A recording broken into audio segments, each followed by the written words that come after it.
Ma'am, আপনার order আছে। ঠিক আছে দাদা, তৃতীয় ফ্লোরে নিয়ে আসুন। ঠিক আছে ম্যাম, আমি আসছি।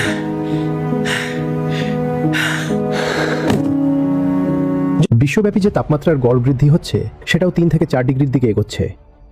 আর যখন গড়ে 3 থেকে 4 ডিগ্রি বাড়ে তখন যেটা সর্বোচ্চ বাড়ে এটা 10 ডিগ্রি পর্যন্তও বাড়তে পারে। আমাদের এই যে রাস্তাগুলো আছে না, এগুলো গলতে শুরু করবে। আর এই রাস্তায় আমাদের দেশের যে গরিব শ্রমিকেরা কাজ করবে তাদের অবস্থা কি হবে? এই যে মানুষজন ছোটখাটো কাজ করে, কেউ ফেরি করে, কেউ দিনমজুরি করছে, আর এই সব কাজগুলোই এমন যেখানে আপনি সরাসরি আবহাওয়ার সংস্পর্শে আসেন। আপনি রাস্তায় কাজ করছেন, আপনি গিগ ওয়ার্কারদের কথাই ধরে নিন। এই যে জোম্যাটো বা সুইগির ডেলিভারি বয়রা আছেন, এনারা সারাদিন কি করছেন? এনারা কড়া রোদের মধ্যে কাজ করছেন। আপনি সরাসরি আবহাওয়ার সংস্পর্শে আসেন। আবহাওয়া যখন চরম আকার ধারণ করবে এবং তাপমাত্রা 10 ডিগ্রি বেড়ে যাবে, তখন এদের কি অবস্থা হবে? আমরা স্রেফ সারা বিশ্বের চরমপন্থী আন্দোলনগুলোর জয়গান করছি আর তাদের পাশে গিয়ে দাঁড়িয়ে যাচ্ছি, কিন্তু এর পরিণাম আমরাই ভোগ করতে চলেছি।